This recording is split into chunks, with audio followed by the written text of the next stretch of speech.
by British boys. Let's go! I love you, Korea! 영국인들은 모두 한국에 완전히 미쳐 있어요. 한국이라는 단어만 나와도 벌떼처럼 몰려들어 댓글창이 폭발하고 조회수는 순식간에 수십만, 수백만을 찍어버립니다. 그런데 더 놀라운 건 사람들이 열광하는 게 K-팝이나 드라마 같은 화려한 셀럽 이야기가 아니라는 겁니다. 하다못해 한국 사람이 젓가락으로 밥 먹는 모습만 보여줘도 영국인들은 진심으로 열광하죠. 사람 사는 게 다 거기서 거기 같은데 대체 왜 한국만 보면 이렇게 난리일까요? 오늘의 사연 시작합니다. 저는 BBC 문화라이프스타일 팀의 기자 에밀리 스튜어트입니다. 제가 오늘 여러분께 들려드릴 이야기는 제 인생을 완전히 뒤바꿔 놓은 한국에서의 특별한 경험에 대한 것이에요. 모든 건 평범한 어느 날 아침, 제가 사무실에서 다음 기사 주제를 고민하던 중에 시작됐습니다. 요즘 전 세계적으로 한국 문화가 인기라는 건 누구나 아는 사실이었죠. 기자들 사이에서는 한국 관련 기사는 못해도 중박은 친다는 말이 공식처럼 되어 있을 정도예요. 그날도 저는 트렌드를 따라 한창 핫한 한국 드라마 중증 외상센터에 대한 기사를 준비하고 있었습니다. 그런데 자료를 정리하다 보니 문득 이상한 점이 눈에 들어왔습니다. 댓글들을 읽어보면서 알게 된 건데요. 사람들은 드라마의 내용보다도 그 안에 등장하는 한국의 일상적인 모습에 더 큰 관심을 보이고 있었어요. SNS를 좀 더 찾아보니 더 놀라운 사실을 발견했습니다. 누군가가 한국 편의점에서 삼각김밥을 사 먹는 영상이나 한강에서 치맥을 즐기는 일상적인 장면을 올리면 그 조회수가 메이저 방송사의 뉴스 조회수를 훌쩍 뛰어넘곤 했죠. 심지어 한 달 살기 콘텐츠는 이미 하나의 장르가 되어 있었어요. 도대체 왜일까? 의문이 커져갔습니다. 단순한 문화 콘텐츠를 넘어선 무언가가 분명히 있을 텐데 왜 사람들은 한국의 평범한 일상에 이토록 매료되는 걸까? 왜 한국은 여행지를 넘어 살고 싶은 나라가 되어가고 있는 걸까? 결국 저는 편집장을 찾아갔어요. 한국의 진짜 모습을 취재하고 싶습니다. K-팝이나 드라마가 아닌 실제 한국인들의 일상을요. 왜 이런 현상이 일어나는지 직접 경험하면서 찾아보고 싶어요. 최근에 한류 열풍을 잘 알고 있던 편집장은 흔쾌히 고개를 끄덕였습니다. 그렇게 저는 한국행 비행기에 올랐어요. 그때까지만 해도 이 취재가 제 인생을 완전히 뒤바꿔 놓을 거라고는 상상도 못했죠. 그리고 그 놀라운 이야기는 제가 인천공항에 발을 딛는 순간부터 시작되었습니다. 인천공항에 첫걸음을 내딛는 순간 예상치 못한 한기가 온몸을 휘감았습니다. 숨을 들이쉬는 것조차 쉽지 않았어요. 런던도 겨울이면 춥다고 생각했는데 이건 완전히 차원이 다른 추위였습니다. 습한 런던의 추위에 익숙했던 제게 한국의 건조하고 날카로운 찬 공기는 큰 충격으로 다가왔죠. 공항 출입문을 나서자 상황은 더 심각해졌어요. 바람이 칼날처럼 피부를 베어왔습니다. 하지만 저는 여전히 자신만만했죠. 내가 입고 온 고급 캐시미어 코트면 충분하겠지. 출장 겸 멋도 낼 겸해서 특별히 골라 입고 왔던 옷이었으니까요. 그런데 이 자신감은 그리 오래가지 못했습니다. 리무진 버스를 기다리며 주변을 둘러보던 중 특이한 광경이 눈에 들어왔어요. 한국 사람들은 하나같이 무릎까지 내려오는 두꺼운 검은색 패딩을 입고 있었거든요. 마치 북극 탐험대 같아 보였습니다. 처음에는 웃음이 났어요. 동료들과 눈빛을 주고받으며 좀 과하지 않나 하는 생각을 했죠. 하지만 숙소로 향하는 짧은 거리를 걷는 동안 우리의 생각은 완전히 바뀌었습니다. 차가운 바람이 코트를 뚫고 들어왔어요. 걸음을 옮길 때마다 얼굴을 때리는 차가운 바람에 눈물이 날 것 같았죠. 제 자랑스러운 캐시미어 코트는 거의 입으나마나 했습니다. 돌아보니 상황은 더 심각했어요. 동료 한 명은 이미 콧물을 훌쩍이고 있었고 다들 손을 비비며 덜덜 떨고 있었습니다. 스타일이니 패션이니 하는 소리는 쏙 들어갔죠. 그제서야 깨달았습니다. 한국인들의 롱패딩은 패션이 아닌 혹한을 이기기 위한 필수품이었던 거예요. 급한 마음에 짐도 제대로 풀지 못한 채 명동으로 향했습니다. 이대로는 취재는커녕 살아남기도 힘들 것 같았거든요. 한국인들이 입고 있던 그 길고 두꺼운 패딩이 저희도 절실히 필요했습니다. 매장에 들어가 롱패딩을 입어보는 순간 마치 포근한 이불 속에 들어온 것 같은 따뜻함이 느껴졌어요. 이제야 제대로 된 무장을 한 것 같았습니다. 저희는 매장을 나서면서 우리도 이제 진짜 한국 사람이 된 것 같다면서 서로를 보며 웃었습니다. 그날 밤 에어비앤비 숙소로 돌아왔을 때는 이미 깊은 밤이었어요. 시차 때문에 피곤했지만 내일부터 시작될 취재에 대한 설렘으로 잠이 오지 않았습니다. 창밖에서는 여전히 매서운 바람이 불었지만 이제는 두렵지 않았죠. 저도 이제 한국의 겨울과 맞설 준비가 되었으니까요. 잠이 오지 않아 이리저리 뒤척이고 있을 때였어요. 취재팀 동료인 클로에가 문득 말을 건넸습니다. 에밀리, 바닥이 따뜻하다는 걸 느꼈어. 그제서야 발밑에 온기가 느껴졌어요. 영국에선 라디에이터로 공기만 데우니까 바닥이 따뜻하다는 건 상상도 못했죠. 클로에는 이전에 한국에서 교환학생으로 지낸 적이 있다면서 이것이 온돌이라는 한국의 전통 난방 방식이라고 설명해 주었습니다. 클로에는 제게 이불을 바닥에 깔고 누워보라고 권했어요. 처음엔 망설였죠. 바닥에 눕다니 침대도 아니고. 하지만 호기심에 이끌려 한번 시도해 보기로 했습니다. 그 순간 저는 완전히 다른 세계를 경험했어요. 등이 따뜻해지면서 마치 모래사장에 누운 것처럼 포근해졌습니다. 이런 편안함은 처음이었죠. 어느새 노곤해진 몸은 포근한 온기 속에서 깊은 잠에 빠져들었습니다. 그때는 몰랐어요. 이 롱패딩과 온돌과의 만남이 제가 경험하게 될 수많은 문화적 충격의 시작일 뿐이라는 것을. 취재를 시작한 지 며칠이 지나자 서울의 활기찬 리듬에 조금씩 적응되어 갔습니다. 네온사인으로 반짝이는 밤거리, 깔끔하게 정돈된 도로, 그리고 끊임없이 움직이는 사람들의 발걸음까지. 이 도시만의 특별한 매력이 하나둘 눈에 들어오기 시작했어요. 그런데 바로 그때 뉴스가 전해졌습니다. 117년 만에 기록적인 폭설이 예고됩니다. 그날 밤 호텔 창가에 서서 하늘을 올려다보았어요. 처음엔 하늘하늘 내리던 눈송이들이 시간이 지날수록 거세지더니 어느새 가로등 불빛조차 뿌옇게 만들 정도로 굵어졌습니다. 깊은 한숨이 절로 나왔어요. 이제 취재는 물 건너갔네. BBC 본사의 상황을 보고해야 할지 고민했습니다. 런던에서는 이 정도 눈만 와도 도시가 완전히 마비돼 버리거든요. 2018년 영국의 대폭설이 떠올랐습니다. 그때는 학교도 문을 닫고 기차도 멈췄죠. 마트에서는 사재기 행렬이 이어졌고 도시는 마치 시간이 멈춘 듯 했어요. 한국도 비슷하겠지 생각하며 잠이 들었는데 다음 날 아침 제가 목격한 광경은 충격 그 자체였습니다.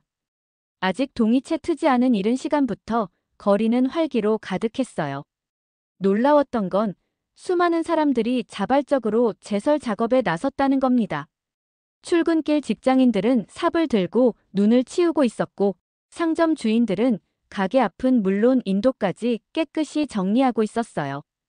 어떤 카페 주인은 함께 눈을 치우는 이웃들에게 따뜻한 커피를 나눠주고 빵집 아저씨는 갓 구운 붕어빵으로 힘을 보태고 계셨어요. 우리 촬영팀도 더는 구경만 할 수 없었어요.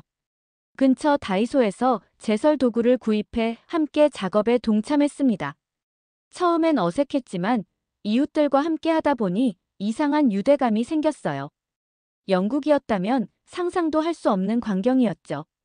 아마 시청에 항해 전화나 했을 텐데 말이에요. 가장 인상적이었던 건 한 초등학생의 모습이었습니다. 작은 빗자루로 눈을 치우면서도 지나가는 어르신들에게 길이 미끄러우니 조심하세요. 라고 외치는 모습이 너무나 따뜻해 보였어요. 하지만 진정한 놀라움은 그 다음이었습니다. 폭설 속에서도 도시는 완벽하게 작동했어요. 제설 차량들이 체계적으로 움직였고 대중교통은 정시에 운행됐죠. 시민들은 스마트폰 앱으로 실시간 교통정보를 공유하며 서로에게 안전한 길을 안내했습니다. 마치 거대한 유기체처럼 도시 전체가 하나가 되어 움직이고 있었어요. 결국 취재가 불가능할 거라는 제 예상은 완전히 빗나갔습니다. 오히려 이 폭설은 제게 특별한 선물이 되었어요. 위기 속에서 빛나는 한국인들의 공동체 정신, 그리고 그 속에서 자연스럽게 피어나는 따뜻한 배려를 직접 목격할 수 있었거든요. 이런 모습이야말로 제가 찾던 진짜 한국다움이 아니었을까요? 하루의 피로가 온몸을 짓누를 때쯤 클로에가 흥미로운 제안을 했습니다. 찜질방에 한번 가볼래? 피로가 한 방에 싹 풀릴 거야. 저희는 그게 정확히 무엇인지도 모른 채 따라 나섰어요. 그저 온도를 제대로 체험할 수 있다는 말에 이끌렸을 뿐이었죠. 찜질방에 들어서는 순간 공기부터 달랐어요. 은은한 열기가 공간을 가득 채우고 있었습니다. 솔직히 처음에는 조금 당황스러웠습니다. 모르는 사람들이 같은 옷을 입고 넓은 바닥 여기저기 편하게 누워있는 모습이 조금 생소했거든요. 하지만 시간이 지날수록 이상한 일이 일어났습니다. 어색하기만 하던 공간이 점점 편안하게 느껴지기 시작한 거예요. 불가마에 첫 발을 디뎠을 때는 숨이 막힐 것 같았습니다. 뜨거운 열기가 얼굴을 확 덮쳤거든요. 도망치듯 나가려는 저를 클로에가 말렸습니다. 조금만 버텨봐. 곧 신기한 경험을 하게 될 거야. 그 말을 믿고 가만히 앉아있으니 몸이 차츰 적응하기 시작했어요. 이마에 맺히는 땀방울과 함께 피로가 빠져나가는 걸 느낄 수 있었습니다. 10분 정도 버티다가 밖으로 나왔을 때는 차가운 공기가 피부에 닿으면서 말로 표현할 수 없는 상쾌함이 몰려왔어요. 황토방은 또 다른 세계였어요.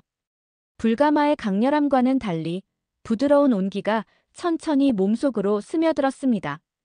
마치 따뜻한 모래사장에 누운 것 같은 포근함이 느껴졌어요. 어느새 저도 모르게 나른해져서 깜빡 잠이 들었다가 깼을 정도였어요.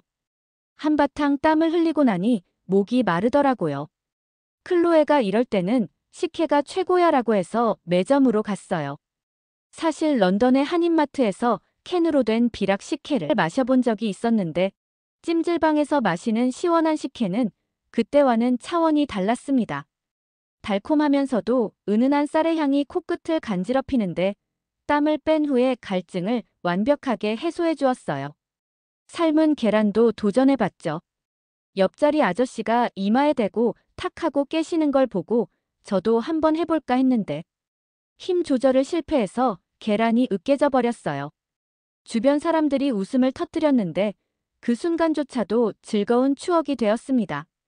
시간이 어떻게 흘러갔는지 모를 정도로 찜질방에서의 시간은 특별했어요. 이곳은 마치 작은 마을 같았습니다. 서로 모르는 사람들이지만 같은 공간에서 따뜻함을 나누며 휴식을 취하는 모습이 너무나 자연스러워 보였어요. 그제서야 깨달았습니다. 찜질방은 단순히 사우나를 하는 곳이 아니었어요. 이곳은 사람들을 하나로 모아주는 따뜻한 문화였고 영국에서는 상상도 할 수 없는 특별한 공간이었습니다.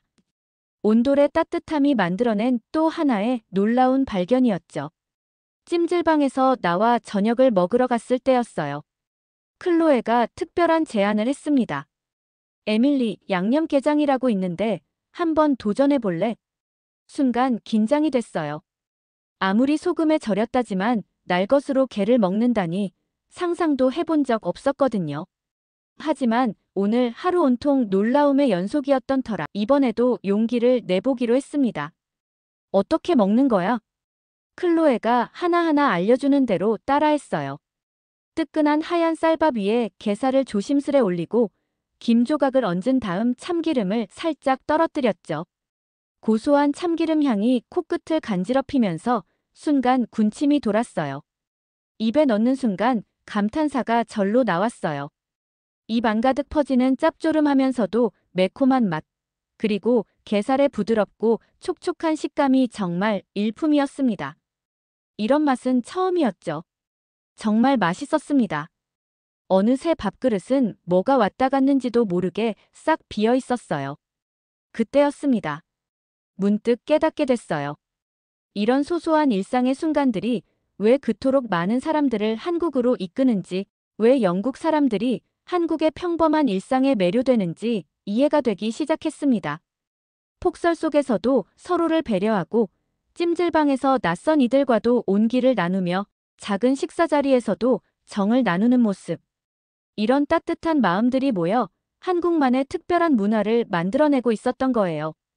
그리고 이런 경험이야말로 제가 써내려가야 할 기사의 진정한 주제라는 확신이 들었어요. 일주일 후, 저는 아쉬움을 한가득 안고 런던으로 돌아왔습니다.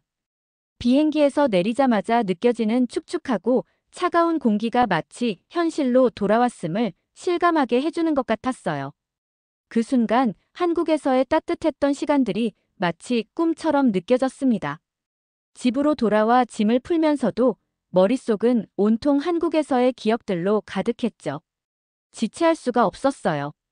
아직 시차 적응도 안 된 상태로 컴퓨터 앞에 앉았습니다.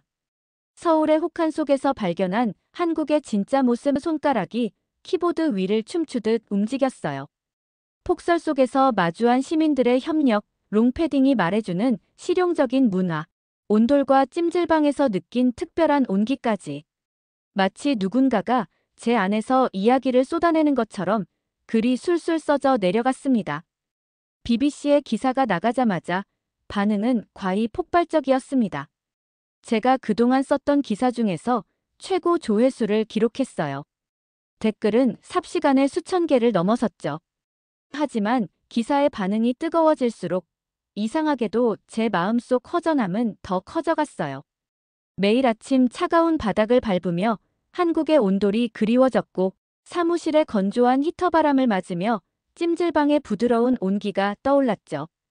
결국 고민 끝에 한국의 전기장판을 주문했어요.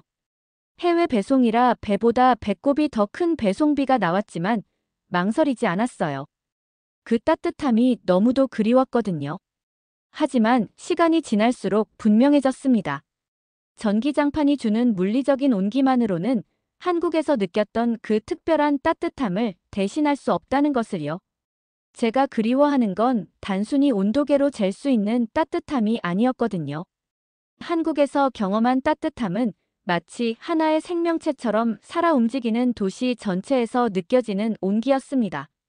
누군가 시키지 않아도 서로를 배려하고 돕는 시민들, 그들 사이에서 자연스럽게 피어나는 정, 그리고 그 속에서 만들어지는 일상의 작은 기적들.